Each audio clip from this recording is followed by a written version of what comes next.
Guys, pinapakuluan ko na yung bigas, tapos i-strainer ko siya. I-strainer ko siya, tapos anuin ko muna. Alisin ko yung tubig niya. Tapos anuin ko na strainer. Ilalagay ko dito. Ilalagay ko dito sa planggana. Sana.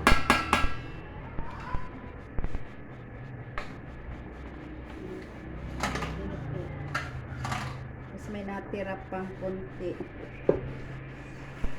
Iyaan ko siya. Lagay ko dito ulit.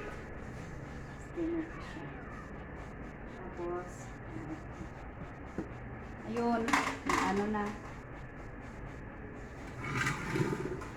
Ayan, kaya ko siya.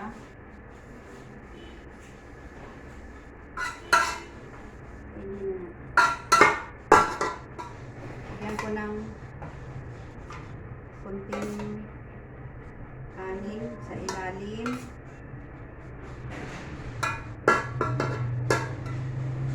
Tapos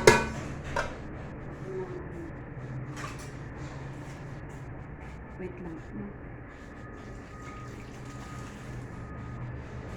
Yung ginawa kong biryani ng chicken, lalagay ko dito. Gaganyan. Yung mga masala niya, lalagay ko sa ilalim. Ganyan. Tapos, layer. Second layer. Lagyan ko ulit ng kanin. Tapos, may yung ganyan. Tapos, ulit naman. Lagyan ko ulit ng masala biryani. Yung chicken. Tapos yung masala niya. Tapos may naluan ko lang konting ano guys, potato. Kasi masarap din kasi.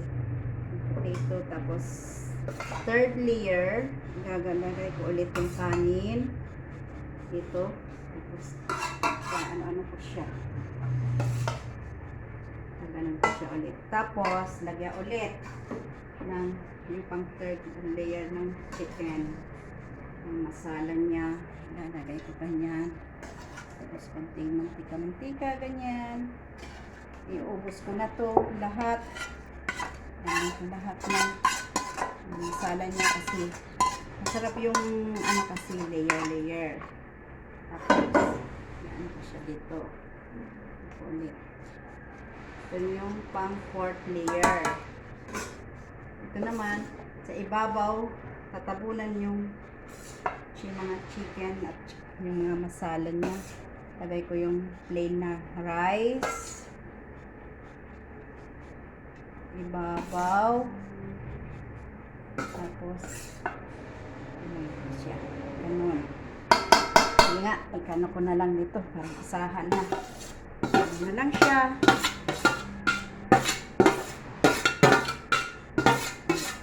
Ito na ang ano ko. Ganda ng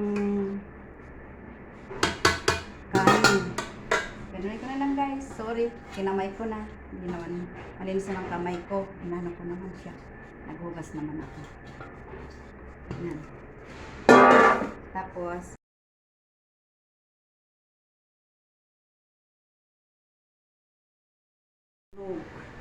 yan guys. Tapos takpan natin.